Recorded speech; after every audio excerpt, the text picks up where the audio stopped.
Hai semuanya, selamat datang di sebuah terapi, sebuah konten di Instagram aku yang isinya berupa orang-orang yang mau berbagi cerita, yang pada akhirnya cerita ini akan menjadi obat bagi para pendengar, maupun akan menjadi sebuah terapi bagi orang yang sudah bercerita. Nah, jadi konten ini bertujuan untuk membantu orang-orang yang mungkin membutuhkan pendengar, yang ingin bercerita tapi tidak punya tempat yang menyenangkan. Nah, maka di sebuah terapi ini adalah salah satu media bagi kalian untuk berbagi cerita. Nah, malam ini aku sudah terhubung dengan salah satu narasumber kita. Kita sebut aja Mbak Mawar karena beliau ini menolak untuk disebutkan identitasnya. Nah, jadi untuk informasi juga di sebuah terapi ini kalian bisa bebas untuk apakah mau identitas kalian itu disebutkan atau tidak, itu tergantung narasumber, jadi tidak ada keterpaksaan. Oke, kita mulai aja ya teman-teman ya. Kita bisa mulai sapa Mbak Mawar sekarang ya. Halo, Assalamualaikum Mbak. Waalaikumsalam. Halo Mbak. Alhamdulillah kita sudah terhubung ya teman-teman. Mbak, apa kabar Mbak? Alhamdulillah baik nih malam-malam. Iya maaf ya Mbak ya, makasih loh udah mau meluangkan waktunya jadi narasumber di sebuah terapi ini. Makasih banyak ya Mbak. Dengan senang hati malah. Alhamdulillah. Apalagi kalau tujuannya baik kan. Ya mudah-mudahan bisa menjadi inspirasi bagi para pendengar ya Mbak ya. Oke, jadi gimana nih? Oke, jadi malam ini aku tertarik sekali dengan perjalanan hidup Mbak ya. Jadi buat informasi buat teman-teman juga, sebenarnya kita ini udah saling kenal. Kita udah sahabatan dari SMA ya Mbak ya. Iya, bisa dibilang begitu. Tapi karena ini di podcast jadi kita ya sok formal gitu guys. Oke, sebelumnya aku kenal Mbak Mawar ini sebagai pribadi yang agak kelaki-lakian begitu ya Mbak ya. Agak maco. Oh masih, katanya masih teman-teman. Iya dulu aku mengenal beliau ini sebagai sosok yang bisa dibilang wanita perkasa gitu ya. Nah dari sosok ini kemudian terjadi terjadi sebuah peristiwa yang membuat Mbak Mawar ini pindah sekolah dan kita agak berjarak. Nah dari situ banyak hal yang nggak aku tahu gitu, yang nggak aku ketahui. Yang pada akhirnya jarak itu membuat Mbak Mawar ini menjadi pribadi yang kok lebih mengagumkan gitu. Jadi Amin. iya, nah yang ingin aku share kepada pendengar malam ini adalah mengenai ini cerita suka dukanya menutup aurat gitu Mbak. Karena sekarang kan yang aku lihat Mbak ini udah alhamdulillah udah di atas aku banget, udah wah gila gitu, udah kayak anjir ini manusia yang tadinya dulu tomboy banget kok bisa kayak gini gitu. Nah aku kayak pengen tahu ada apa itu dibalik jarak kita yang dulu itu terjadi peristiwa apakah sehingga membuat Mbak Mawar ini bertransformasi sedemikian gilanya gitu. Boleh ya aku kepo-kepo ya, boleh ya. Oke, pertanyaan pertama deh. Sejak kapan sih mulai istiqomah menutup aurat? Sejak kapan? Kalau dibilang istiqomah, itu aku jauh banget ya dari kata istiqomah karena istiqomah itu kita harus kayak bener-bener mau kemanapun, mau dimanapun, mau ada siapapun gitu ya. Ada kan ya orang yang bahkan sama sesama wanita aja itu dia nggak mau, itu dia kayak masih hati-hati banget gitu untuk membuka auratnya. Nah kalau aku sih sebenarnya belum sampai di tahap itu. Sebenarnya aku kayak masih di tahap hamasa ini satu tingkat lebih tinggi dibanding dengan hijrah. Jadi kalau kita tahu hijrah itu kan dari yang kita belum menutup aurat dengan sempurna, disempurnakanlah dengan benar-benar itu tuh kayak pakai pakaian yang longgar dan kerudung yang menutup dada gitu kan. Nah kalau tahap hamasa ini kita kayak masih kerudung kadang lebar, kadang biasa aja gitu. Oh jadi sebentar Mbak. Jadi maksudnya kan banyaknya dari kita yang tadinya begajulan terus mau berubah dan mengaku-ngaku aku mau hijrah loh, padahal itu sebenarnya belum hijrah ya Mbak ya, masih di tahap kayak hamasa gitu ya, menyesuaikan Bukan, menyesuaikan itu. jadi gini, Gimana? ketika kita mau hijrah, Hmm? eh, kita misalnya kita pergi pengajian nih 1 hari, Iya ya. pakai gamis, Mm-mm. ada 1 hari deh, misalnya 1 minggu deh, misalnya kita 1 minggu itu kita ada pesantren kilat misalnya. Iya. Nah, setelah 1 minggu itu misalnya kita ada dalam hati tuh ada kayak, aduh kok aku nyaman ya pakai pakaian longgar, pakai pakaian tertutup. Nah, Mm-mm. itu sebenarnya kayak itu tuh sebuah hidayah di mana kita menuju hijrah gitu. Nah, tahap selanjutnya dari hijrah ialah hamasah gitu. Jadi hamasah itu antara hijrah dan Iya ya. istiqomah. Iya ya. Gitu ya. Aku baru tahu nih guys, tuh kan baru satu pertanyaan udah ngasih informasi buat kita semua. Berarti jadi untuk pertanyaannya aku belum ya, aku belum istiqomah. Oke. Sebenarnya jadi mungkin lebih ke sejak kapan aku mencoba untuk Iya, sejak kapan? pakai kerudung lebar. Nah, Iya itu. kalau ditanya sejak kapan, jadi setelah kejadian itu ya, yang waktu aku mau pindah sekolah itu kan aku kayak bener-bener aku bukan murid lagi di SMA sana, juga Iya. aku bukan murid di SMA manapun gitu. Jadi kayak aku tuh bukan anak sekolahan gitu.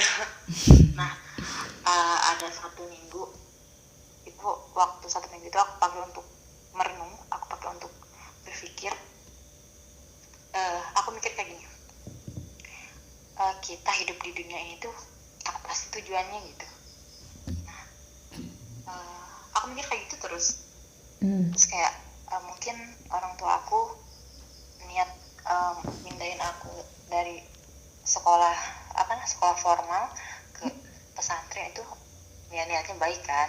Iya, Cuman pasti. karena kita lagi emosi, lagi ego kitanya lagi nggak stabil, jadinya kita nyerahnya malah mereka nggak sayang dan sebagainya. Nah, di 1 minggu itu aku mikir kayak gitu, dan akhirnya aku memutuskan untuk 1 minggu sebelum aku masuk pondok itu aku udah mulai pakai kerudung gitu. Oh, dari sana ya berarti. Oke. Nah, sebelum lebih lanjut mengenai aurat nih, yang mungkin sebagian orang belum tahu, aku juga belum tahu. Kita kan sering banget nih dengar yang namanya jilbab, hijab, kerudung, himar. Itu tuh emang memiliki ini ya, artinya yang beda-beda apa gimana tuh Mbak? Sebenarnya itu kan artinya sama ya, artinya tuh ya kain penutup gitu. Kalau misalnya hijab itu, yang dimaksud dengan hijab itu misalnya kita terawehan nih, karena kan ada yang disatuin sama Ikhwan kan. Nah, suka ada di tengah-tengah itu kan kayak kain pembatas gitu. Oh, kayak hordeng-hordeng gitu juga, ya? iya, nah hordeng kayak gitu itu namanya juga hijab. Oh, itu hijab. Namanya. Iya. Jadi hijab itu definisinya adalah kain penutup gitu. Kalau misalnya kayak himar itu kain penutup kepala. Nah, kalau jilbab, jilbab ini sebenarnya sama aja deh kayaknya, artinya sama himar, cuman ya mungkin kayak misalnya kayak saya sama aja kan artinya gitu. Oh, jadi beda ini aja ya, beda mungkin kapan digunakannya gitu ya, untuk situasi seperti apa gitu ya. Iya. Gitu ya. Tuh kan guys, sudah nambah lagi nih ilmunya, makanya simak terus sampai akhir ya. Oke Mbak, nih aku mau lanjut ke pertanyaan berikutnya. Tadi kan udah cerita nih sejak kapan mulai apa ya istilahnya, belajar untuk lebih menutup aurat ya. Nah, setelah melalui proses itu, ada nggak sih hambatan atau mungkin godaan-godaan yang aduh kayaknya aku nggak bisa deh, pengen buka lagi deh gitu, ada nggak sih kayak gitu Mbak? Kalau godaan bukan gimana ya, kayak nggak sebesar itu sih, tapi ada, tapi nggak sebesar aku bener-bener pengen aku buka lagi deh, enggak sih sebenarnya. Karena ketika aku gini ya, aku ada di tengah-tengah orang yang sama kayak aku nih jiwanya kayak gitu, Iya ya, karena mungkin lagi ada di posisi itu. Nah di ya, pesantren ya, jadi jadi ini. lingkungan juga sebenarnya mempengaruhi kan. Iya Ya ya pasti. alhamdulillahnya kayak nggak ada gitu. Tapi ketika sekarang aku udah lulus dari pondok nih, nah aku kan masuk lagi ke dunia kampus yang notabene-nya berbagai macam orang ada di sana gitu. Iya ya ya. Ketika aku berkaca gitu, seorang orang pada bilang kamu sebenarnya bagus tau, rambutnya gini gini gini gini gini bla bla bla kayak gitu. Kenapa? Katanya ya udah sih, katanya teh kalau depan teman-teman cowok mah ya nggak apa-apa lah katanya. Aku di situ mikirnya kayak kok aku kayak direndahin ya gitu. Tapi ada juga kayak satu waktu kayak menyetujui itu, ngerti gak? Kayak Ya kayak oh ya, iya juga iya, ya, iya juga ya, aku iya ya benar-benar, iya iya ya, kayak iya gitu. pasti ya. Tapi lebih banyak ke kayak kok teman aku Kayak kayak gini sama ya aku, gitu kok ya. nggak respect sih gitu. Nah, kayak nggak menghargai keputusan aku untuk berhijab gitu. Oke, berarti tantangan terbesarnya mungkin dari lingkungan kali ya. Iya benar banget. Lingkungan. Oke. Kita lanjut ke pertanyaan berikutnya nih.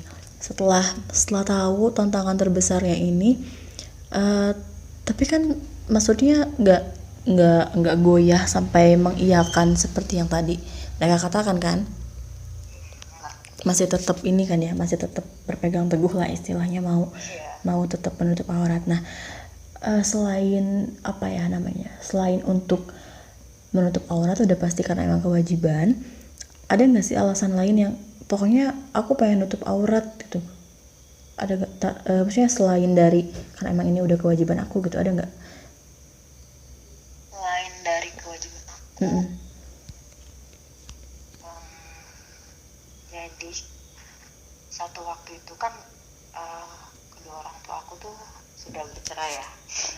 Ya. Nah,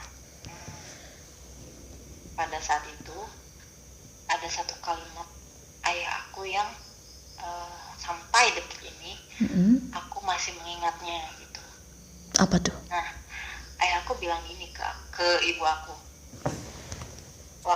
Mungkin aku waktu itu umur berapa ya? SMP lah ya, SMP kelas 1 kelas 2 gitu. 11, 12 gitu ya? Sekitaran situ. 78 SMP. Ya maksudnya usia. Oh iya. Enggak, 12 13 lah, 12 13. Oh iya, 12 13. Nah,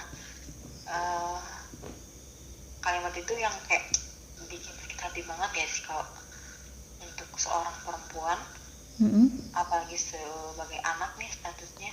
Iya. Beliau ngomong kayak gini, alah paling anak-anak diurusin sama kamu paling nantinya jadi pelacur gitu. Ya ampun, bilang beneran, gitu? kayak gitu, iya. Ya sumpah jahat banget loh. Dari situ aku kayak aku mau buktiin nih sama ayah kalau aku ini terdidik gitu. Iya ya. Meskipun ibu aku seorang diri ngedidik aku gitu kan, dia bisa kok ngedidik aku menjadi seorang wanita yang taat agama gitu. Iya sih, aku kayak paham banget. Iya. Gila. Jadi kayak aku pengen ngebuktiin aja sebenarnya sama ayah aku gitu. Tapi bukan dendam atau gimana ya, Iya, karena emang enggak. kewajiban juga. Cuman kayak lebih ada motivasi yang apa ya, yang kuat banget gitu. Dan ini untuk dia juga kan, ya nggak sih? Ini kan Iya untuk dia dong, juga nanti di iya, akhirat. buat nolong dia juga kan sebagai ayah kita ya kamu. Kok ayah kita? Nah, setelah menutup aurat ini, setelah berhijab ini, pastinya banyak sekali ya perubahan dengan kamu sebelum berhijab dengan setelah berhijab. Kalau perubahan baiknya mungkin kita udah kayak nggak usah ini lagi ya, udah tahu mungkin lebih apa ya, lebih damai gitu kan ya, lebih merasa terlindungi aja gitu ketika kita menutup. Banyak orang tua yang menghargai. Gitu. Nah, kalau untuk perubahannya tuh perubahan yang ke apa ya? Ke arah yang jelek itu maksudnya bukan dalam artian menutup aurat itu jelek, enggak, maksudnya perubahan yang ketika kamu menutup aurat ada nggak sih hal-hal yang mungkin entah kamu kehilangan teman-teman, kehilangan pekerjaan atau gitu, ada Sih ada. Jadi Kayak ada di satu waktu nih, aku kan misalnya aku masuk kampus yang notabene-nya jurusan itu tuh dominasinya itu oleh laki-laki kan. Iya. Nah ada satu waktu kita kayak kenalan gitu sama kakak tingkat, dimana kayak mereka tuh kayak wow, halo bro gitu, kayak langsung pegangan tangan, salaman gitu kan. Iya. Nah ketika aku berpapasan dengan mereka, kemudian aku pasang pasang tangan di depan dada, Iya. semakin kayak oh iya aku kayak Iya. aku bukan yang enggak gimana ya, aku Nggak sama mereka sopan mungkin gitu. jadi menghargai kan, menghargai aku juga kayak gitu. Cuman kayak setelah kejadian itu mereka jadi kayak sedikit enggak kayak menjauh aja gitu dari aku. Oh, kayak jaga jarak gitu ya. Iya benar, jadi kayak membatasi diri mereka dengan aku. Iya itu bagus sih sebenarnya, cuman Iya, kebagus kan. perasaannya tuh kayak aku tuh kayak Kita tuh kayak dikucilkan gitu nggak sih gitu ya. Kayak gitu. bener-bener pasti ada sih rasa kayak gitu. Terus perasaan kamu gimana tuh? Awal sih ya mungkin sedih sih, kayak kok yang lain kayak udah cepet banget akrabnya gitu kan sama kakak tingkat. Kok aku kayak kok orang-orang kayak kagok ya kalau ngobrol sama aku gitu. Terus akhirnya kalau ya sekarang udah biasa lah, mereka juga kayak udah oh ya udah gitu. Udah paham gitu ya. Ada lagi nggak selain dari pertemanan gitu, mungkin dari dari penghasilan tuh ada nggak yang kayak karena kamu berhijab terus orang-orang kayak nggak mau partneran sama dia gitu, partner bisnis apa gitu, ada nggak? Kalau dari bisnis sih enggak sih, lebih ke kayak kalau bisnis kan gimana gue kan gitu. Tergantung kitanya yang bisa ngatur iya kita mau gimana gitu ya. Iya benar gitu, nggak ada pengaruh sih kalau kayak gitu kalau dari segi bisnis. Nah, sepanjang kamu berhijab ini pernah nggak sih ada celetukan kayak apaan bajunya aja misalkan panjang tapi ininya gini gitu, ada ya? Ada lah. Terus cara kamu menanggapinya gimana itu? Ya bodo amat aja, jadi kayak aku sering ngomong ke mereka yang terang-terangan, terutama yang terang-terangan. Bukan ngatain sih, kayak lebih ke ngeledek, cuman ya yang ngeledek gitu, cuman ya emang di depan muka gitu. Berani banget. Iya ada lah yang berani kayak begitu. Keren juga ya skill julidnya. Aku bilang gini kan, aku begini itu bukan berarti aku lebih baik dari kamu gitu. Bukan berarti aku nggak bisa melakukan kesalahan gitu, karena aku kan manusia. Apalagi kayak gini deh, misalnya kayak di kampus kan ada lembaga dakwah. Iya. Ada lembaga dakwah, kayak kalau aku nggak ikutan tuh kayak aneh gitu kalau mereka tahu aku nggak ikutan satu lembaga itu. Padahal kan itu hak aku kan mau ikutan atau enggak. Kenapa harus aku ikut gitu? Kok emang jadi baik sih. jadi kayak baik, kan? apa ya, mengkotak-kotakan manusia gitu ya. Iya, betul. Padahal kan yang mohon maaf nih, yang Islam kan bukan kamu aja bukannya di situ. Iya benar. Padahal dianya juga Islam gitu. Kenapa nggak dia aja gitu yang ikut? Kenapa harus yang mentang-mentang berhijab harus yang berhijab yang ikut gitu? Iya. Iya juga ya, manusia kenapa ya? Jadi mereka tuh kayak apa ya? Pokoknya kalau yang begini pasti ikutan kesini gitu. Padahal nggak juga. Iya.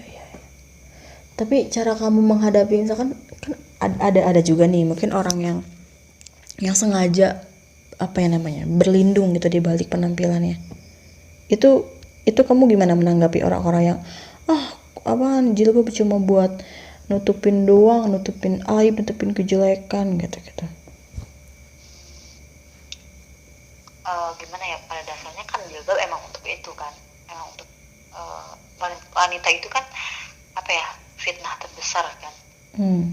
Emang fungsi jilbab itu kan untuk menutupi malu. Aurat itu kan kemaluan, maksudnya malu kan, kemaluan kita gitu, ngerti gak? Bukan kemaluan obrolan yang Iya. yang lain gitu. Baik. Nah, Segala macam aurat itu kan malunya perempuan gitu, emang aibnya perempuan gitu kan. Nah emang untuk itu kan maksudnya fungsinya gitu. tapi kan apa ya, zaman sekarang kayak banyak tuh di aplikasi-aplikasi yang ya tau lah ya. Iya Mm-mm. sih. kayak kayak Banyak kok temen aku berhijab tapi bahkan ada yang joget-joget gitu. juga yang bercadar juga ada. Ada juga ya. Ada kok. Nah, Aku terus sih ya gimana tuh? geleng-geleng aja. Tapi orang-orang kayak gitu tuh kalau kalau ditegur mereka bilang ya kan aurat sama hati itu nggak ada hubungannya. Ya. Gitu. Itu aku tuh Kalau kayak aku sih gimana ya? lebih ke gini ya, lebih ke kan ada 3 cara ya.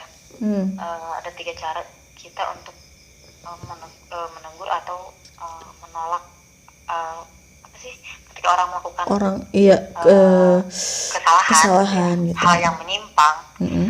Ada 3 cara kan kita untuk menegur. Apa tuh? Yang pertama itu kita kayak hey nggak boleh gitu kan, Ngasih tahu gitu ya. iya ngasih tahu gitu. Terus yang kedua? Terus yang kedua bentar-bentar yang kedua apa ya? Oh yang kedua jadi kayak enggak, yang pertama tuh kita ngomong ke orang jangan kayak gitu Udah baik gitu. menjadikan penyampaian apa namanya, menjadikan apa yang dia lakukan itu contoh gitu. Jadi kayak nggak boleh tuh kayak gitu, kayak gitulah. Ya, Nah ya. kalau yang kedua itu kita kasih tahu langsung, kamu tuh nggak boleh kayak gini itu nggak boleh gitu kan. Oh ya, lebih berani itu, lebih ke Ya itu terang-terangan. lebih ke kitanya negur langsung ke orang yang melakukan hal yang menyimpang tersebut. Nah kalau yang ketiga itu kita kayak di dalam hati itu kita kayak itu tuh perbuatan yang menyimpang, aku nggak menyukai itu gitu, ngerti gak? Iya. Aku ngomong dalam hati aku nggak suka itu gitu. Itu sama aja dengan menegur. menolak, dengan tidak membenarkan lah gitu.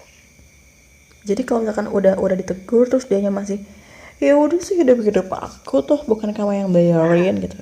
Itu gimana? Itu biarin aja gitu kalau memang udah nggak mempan nih, bebal banget anaknya teh gitu.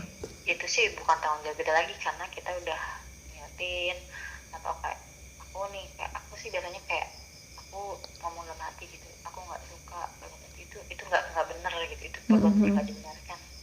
Nah itu udah cukup sih, kayak nggak ada kewajiban apa lagi. Iya. Aku menegur dia gitu. Karena aku yakin dia tahu kalau itu salah, gitu gak sih? Iya ya, kadang kita itu menikmati sesuatu yang benar-benar salah gitu. Setiap orang yang melakukan hal yang menyimpang itu mereka tahu kalau itu salah. Itu salah. Mereka tetap melakukan. Iya nggak sih? Iya, benar. Misalnya kita tahu kita belum berjilbab nih. Di dalam hati itu kita tuh tahu kalau itu salah. Gitu. Tahu. Itu perbuatan ya yang menyimpang, tapi tetap aja dilakuin kan gitu. Iya, karena mungkin manusia zaman sekarang ini kayak apa ya, nggak cukup dengan informasi aja mungkin cara untuk menegur diri dia sendiri gitu. Kayak Iya. informasi tuh nggak cukup gitu. Kamu tahu rokok itu bisa membunuhmu misalkan, tapi kok masih dirokok gitu, masih dibeli, masih kan? Kalau belum membunuhmu ya terus aja. Ya terus aja gitu pakai sampai membuktikan sendiri dia terbunuh dengan rokoknya itu. Kalau zaman dulu kan kayak kita baca dari pengalaman orang lain kan. Kalau zaman sekarang kita harus ngalamin dulu baru kita percaya gitu. Iya, baru.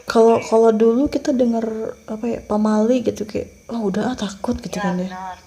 Sekarang tuh kita nggak tahu kan alasannya tuh kenapa jadi pamali. Anak-anak sekarang tuh nggak gitu. Iya. Iya.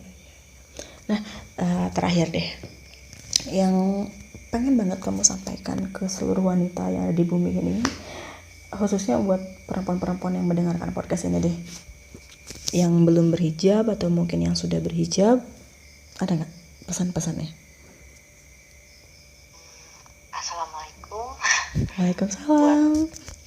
Buat teman-teman yang masih bisa dikatakan bebal gitu ya, masih belum menutup auratnya, masih setengah-setengah menutup auratnya, ataupun yang sudah tertutup auratnya tapi masih menyimpang kelakuannya, termasuk saya sendiri ya. Ada satu hal yang selalu bikin aku nangis kalau aku memikirkan hal tersebut. Ada satu quotes kan yang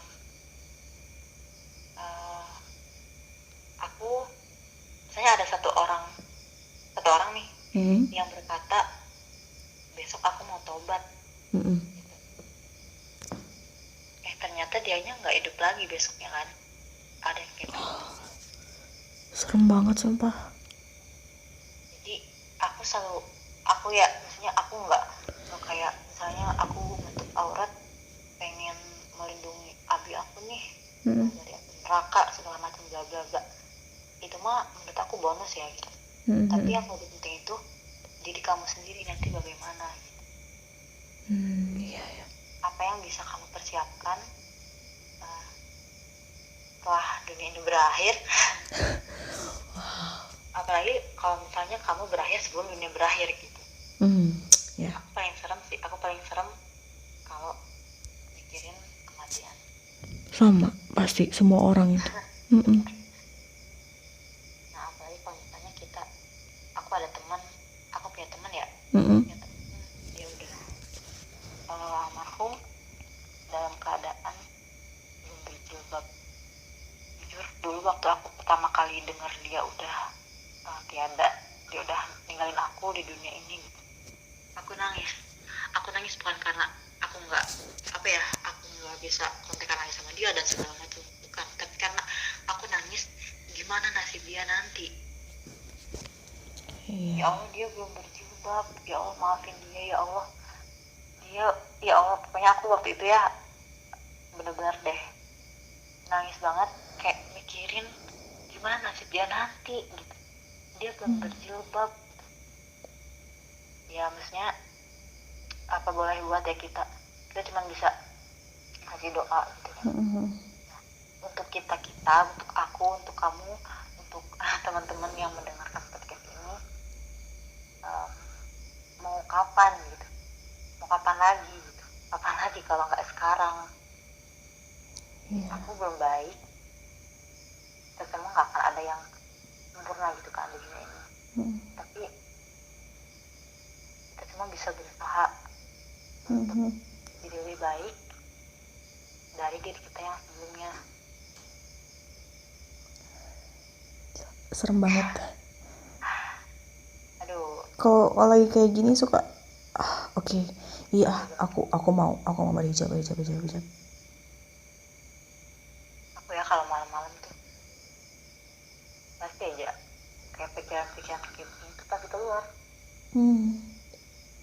Karena kita nggak tahu, kita itu diawasi oleh malaikat, kalau nggak salah ya, aku pernah baca itu 21 menit sekali gitu ya, atau berapa menit sekali gitu oleh malaikat cabut nyawa. Makanya aku selalu kayak, ya Allah, kalau aku telat itu udah berapa kali malaikat itu ngawasin aku. Iya. Aku tuh mikir seperti gitu ya. Jadi kayaknya beneran loh, ini tuh kayak menggugah kita semua banget. Kayak ngingetin kita sama kematian, sama kewajiban kita sebagai wanita muslimah gitu. Makasih banget ya Mbak ya. Iya, sama-sama. Aku juga minta maaf buat kalau misalnya nanti teman-teman aku ada salah kata atau ada yang kurang dari apa yang aku omongin gitu kan. Tenang aja Mbak. Aku masih belajar. Mbak tenang aja, wanita itu nggak pernah salah. Asik, benar sih. Oh ya, ada lagi nggak yang mau Mbak sampaikan gitu di luar dari pertanyaan-pertanyaan aku tadi? Apa ya? Yang mau Mbak ceritain tentang apa? Yang mau aku ceritain. Sebenarnya itu sih, kayak aku tahu kalau kamu itu tahu bahwa tidak berjilbab itu dosa besar. Tapi kenapa kamu kayak tidak memperdulikan gitu, ngerti gak sih? Kayak kamu melakukan apa yang kamu tahu itu salah gitu. Iya, kayak aku. Aku tanpa menyinggung siapapun ya gitu. Enggak, emang aku kayak gitu. Gini, aku selalu ngerasa kalau aku tuh cantik kalau nggak pakai hijab. Ya pasti ada terus kan orang yang mikir kayak gitu, termasuk aku lah. Maksudnya aku juga kayak, ya Allah, sayang banget ya gitu rambut digerai gitu ya, kayak gitu. lebih cantik gitu. Banget itu kalau nggak dilihat orang. Padahal sebenarnya maksud Allah untuk menyuruh kita untuk menutup itu semua itu kan untuk kita juga. Iya, benar. Apa tadi aku mau ngomong apa tadi, lupa. Intinya jangan ditunda-tunda lah, soalnya kita nggak tahu kan apa yang kita rencanain. Misalnya kita ngerencanain pengen nikah dulu deh, jadi nanti kita pengen berhijabnya tuh nanti aja kalau deh udah nikah gitu. Gimana kalau misalnya jauh duluan yang jemput? Iya. Mampus loh. Nikah enggak, berhijab belum. Iya kan gitu. Kita kan tahu dulu tuh aku niat berhijab itu setelah lulus SMA loh. tapi Allah kabulin lebih cepat dari itu. 2 tahun lebih cepat dengan caranya. Aku doain semoga Mbak selalu istiqomah, maksudnya lebih ini dan lebih semoga bisa jadi inspirasi bagi para wanita muslimah di luar sana. Yang mudah-mudahan setelah dengar podcast ini mungkin ada yang oh iya ya, ayo berhijab gitu. Mohon maaf nih kalau garing. Ya emang kan nggak harus selalu heboh kan. Kamu juga semoga menjadi pribadi yang lebih baik. Amin. Semoga ditemukan dengan seseorang yang bisa menjadikan kamu menjadi wanita yang lebih baik. Loh. Tapi amin deh. Amin dong, harus amin. Yaudah ya Mbak ya, mungkin podcast malam ini kita sampai di sini.